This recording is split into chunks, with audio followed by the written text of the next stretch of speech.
കോഴിക്കോട് താമരശ്ശേരി കട്ടിപ്പാറ അമ്പായത്തോട് പ്രവർത്തിക്കുന്ന ഫ്രഷ് കട്ട കോഴി അറവ് മാലിന്യ സംസ്കരണ പ്ലാന്റ് അടിയന്തരമായി അടച്ചുപൂട്ടാൻ ഉത്തരവ്. മലിനീകരണ നിയന്ത്രണ ബോർഡിന്റേതാണ് ഉത്തരവ്. ഇന്നു മുതൽ പ്രവർത്തിക്കരുതെന്ന് ഉത്തരവിൽ പറയുന്നു.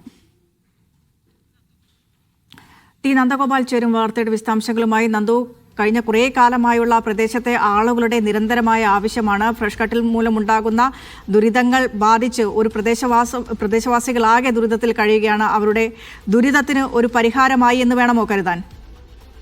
തീർച്ചയായും വലിയ രീതിയിലുള്ള പ്രതിഷേധമാണ് ഈ ഫ്രഷ് കട്ട് അറവ് മാലിന്യ കേന്ദ്രത്തിനെതിരെ ഉണ്ടായിരുന്നത്. വലിയ തോതിൽ അവിടെ നാട്ടുകാർ ഇതുമായി ബന്ധപ്പെട്ട ബുദ്ധിമുട്ടുകയും ചെയ്തിട്ടുണ്ടായിരുന്നു. പ്രത്യേകിച്ചും അവിടെ കൃത്യമായി ശ്വസിക്കാൻ പോലും സാധിക്കാത്ത വിധം മലിനീകരണം ഉണ്ടായി എന്നുള്ളതായിരുന്നു നാട്ടുകാരുടെ പരാതി. ഒപ്പം സമീപത്തെ പുഴയിലെ വെള്ളം പോലും മലിനപ്പെട്ടു. ഇതും ഉപയോഗിക്കാൻ സാധിക്കില്ല. അതുകൊണ്ട് തന്നെ ഇത് ഇവിടെ പ്രവർത്തിക്കുമ്പോൾ ജീവിക്കാൻ പറ്റാത്ത നിലയിലായിരുന്നു കാര്യങ്ങൾ എന്നുള്ളതായിരുന്നു നാട്ടുകാരുടെ പ്രധാനമായും ഉയർന്നു വന്ന പരാതി. അതിനോടൊപ്പം തന്നെ പുതിയ സർക്കാർ വന്ന പശ്ചാത്തലത്തിൽ ഈ ഫ്രഷ് കട്ടിനെതിരെ കൃത്യമായ അന്വേഷണം ഉണ്ടാകുമെന്നുള്ളത് സഭയിൽ തന്നെ വ്യക്തമാക്കുകയും ചെയ്തിട്ടുണ്ടായിരുന്നു. ഇതിന് പിന്നാലെയാണ് ഇപ്പോൾ ഇത്തരത്തിലൊരു നടപടി വന്നിരിക്കുന്നത്.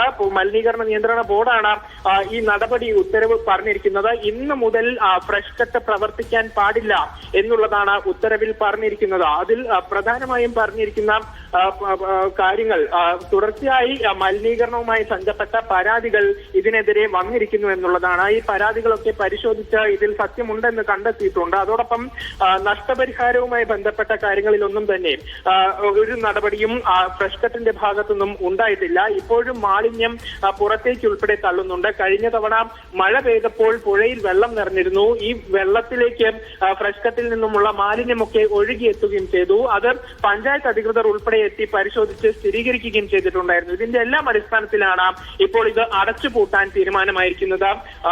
ഏതായാലും ഇന്ന് മുതൽ പ്രവർത്തിക്കേണ്ടതില്ല എന്നുള്ള തീരുമാനമാണ് വന്നത്. വലിയ ഒരു പ്രതിസന്ധിക്ക് കൂടിയാണ് അവിടെയുള്ള ആളുകൾക്ക് പരിഹാരമായിരിക്കുന്നത് എന്നാണ് നാട്ടുകാർ തന്നെ പറയുന്നത്. കാര്യമായ പ്രതിഷേധങ്ങൾ, പ്രത്യേകിച്ചും വലിയ രീതിയിൽ അവിടെ സംഘർഷം ഉൾപ്പെടെ ഉണ്ടാവുന്ന ഒരു പശ്ചാത്തലം ഈ ഘട്ടത്തിൽ ഉണ്ടായിരുന്നു. അതൊക്കെ തന്നെയാണ് ഇപ്പോൾ പരിഹരിക്കപ്പെട്ടിരിക്കുന്നത്. നാട്ടുകാരുടെ നിരന്തരമായ ആവശ്യത്തിനു കൂടിയാണ് ഇപ്പോൾ ഇങ്ങനെ ഒരു പരിഹാരം വന്നിരിക്കുന്നത്. യെസ്, വ്യക്തമാണ്. ടി നന്ദഗോപാലാണ് വാർത്തയുടെ വിശദാംശങ്ങൾ നൽകിയത്. ഏതായാലും ഫ്രഷ് കട്ടിന് താഴെ വീഴുകയാണ്. ഇന്ന് തന്നെ പ്രവർത്തനം നിർത്തിവെക്കണമെന്ന് ഉത്തരവിട്ടിരിക്കുകയാണ് മലിനീകരണ നിയന്ത്രണ ബോർഡ്.